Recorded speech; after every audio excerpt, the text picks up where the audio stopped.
నువ్వు బాలేదు, నేను బాలేదు. సువార్త ముందు మనందరం సమానులం. యేసుక్రీస్తు ముందు మతపరమైన భేదాలు, మనిషి యొక్క వంశావళులు, వ్యక్తిత్వాలు, అధికారాలు ఏవీ లేవు. అందరూ దేవుని దృష్టిలో సువార్త ముందు పాపులు, బలహీనులు, భక్తిహీనులు. శరీరమంతా దౌర్బల్యంతో నిండిపోయి చివరికి మనస్సు, హృదయము కలంకమైపోయిన మానవ జీవితం స్వభావ సిద్ధంగా. ఇట్టి దౌర్భాగ్యపు స్థితిలో ఉన్న నాకు సువార్త ఏం చెప్తుందంటే, నువ్వు పాపివి అంతే. హృదయము కూడా చెడిపోయిందట. అప్పుడప్పుడు చూడండి, చాలామంది మాట్లాడుతుంటారండి, ఏమని, వాడికి ఏం తెలీదు, వీడికి ఏం తెలీదు, వాడికి ఏం తెలియదని. ఆ మాట చెప్తుంది నీకేం తెలియదని. నీకు అర్థమైందా? కొంతమంది మాటల్లో చాలా డంబం, అహంకారం, కండకావరం ఇవన్నీ కనబడుతుంటాయి. కారణం ఏంటి చెప్పినా, వాడికి సువార్త ఫస్ట్ లైన్ కూడా తెలియలేదు అని. సువార్తలో మొట్టమొదటి అడుగుగా కనబడుతున్న ఆ లైన్ కూడా తెలియలేదు. ఎందుకో చెప్పినా, అది తెలిస్తే అలా మాట్లాడ్డు. ఒక ఆయన పొగరుగా మాట్లాడితే ఇలా అంటున్నాడు, క్యారెక్టర్లెస్ ఫెలోస్ అన్నాడు. నువ్వేమంటుంది బైబిల్? నువ్వు క్యారెక్టర్లెస్సే, నువ్వు పనికి మాలినోడివే. నీకేదో గిల్లుందేమో, ఆ గిల్లు కూడా బైబిల్ చెప్తుంది. నువ్వు పాపివే.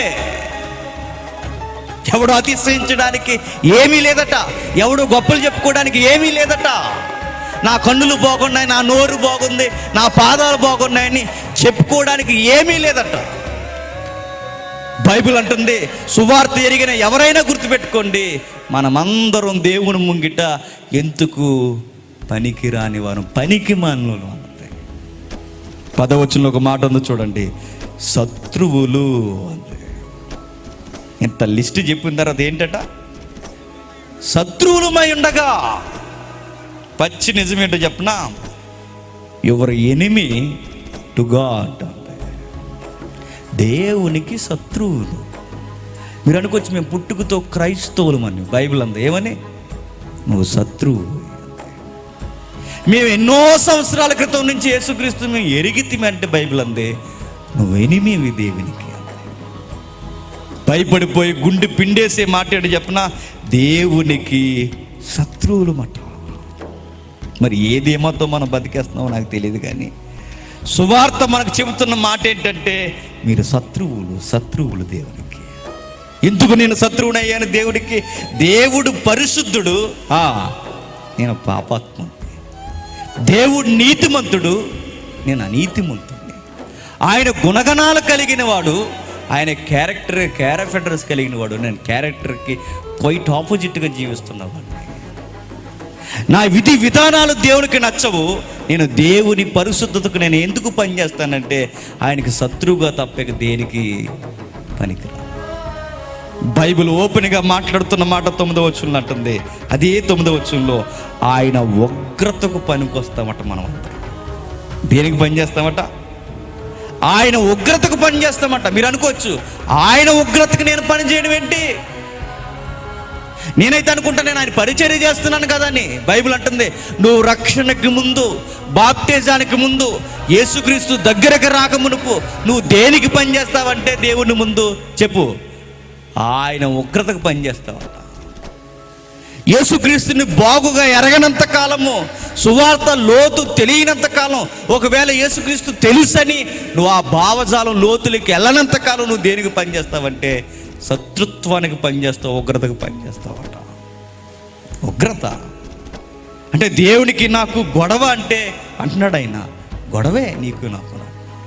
ఎందుకంటే నీ చూపులు బాగోవు, నీ చేతలు బాగోవు, నీ ఆలోచన బాగోదు, నీ పాదాల నడకల బాగోవు, ఎదుటివాడిని చూసే విధానం బాగోదు, ఎదుటివారితో గౌరవంగా మాట్లాడడం రాదు, నిన్ను గౌరవించుకోవడం రాదు, ఏమీ రాదు నీకు. నీ దృష్టికి నువ్వు ఎలా బతుకుతున్నావు తెలుసా? నేను ఒక్కడినే మంచిని, మిగిలిన వారందరూ పనికి మాలంటే బతుకుతున్నావు. మిగిలిన వారందరూ ఎందుకు పనికిరారు? దేవుడికి కాస్త నచ్చేవారు ఎవరైనా ఉన్నారంటే గుంపులో, నేననే ఫీలింగ్లో పాపాన్ని కనబడకుండా కప్పుకుని బతుకుతున్నావు నువ్వు. ఒక్క విధంగా చెప్పాలంటే, కనిపించేవాడైనా కనిపించిన వాడైనా ఎవడైనా బైబిల్ అంటుంది పాపులు, పాపులు, పాపులు. మరి మేము దేనికి పని చేస్తామంటే, దేవుని ఉగ్రతకు తప్ప దేనికి పనికిరావట. దేనికి పనికిరమంట. ఆయన ఉగ్రతకే పనికి వస్తామంట. ఇదే మాట అలా పెట్టి ఒకసారి 2వ అధ్యాయానికి వెళ్దాం. చూడండి, ఎఫ్సీ పత్రిక. అందరూ బైబిల్ తీయండి, పోజులు కొట్టకండి. 2వ అధ్యాయం, ఎఫ్సీ పత్రిక 2వ అధ్యాయం. బైబిల్ లేకపోతే నేను చెప్తున్నాను, నీకు సువార్త ఫస్ట్ లేని కూడా ఎప్పటికీ తెలియదు. చాలామంది ఈ మధ్య ఫ్యాషన్ అయిపోయిందని బైబిల్ లేకుండా క్రైస్తవ సభలకు రావడం. మరి అదేమి విడ్డూరము. ఇక నీకు సినిమాకి వెళ్ళేవాడికి పెద్ద తేడా ఏమీ లేదు. సిగ్గు లేకుండా ఈ మాట మీరు ఒప్పుకుంటే పక్కవారు బైబిల్ చూడండి.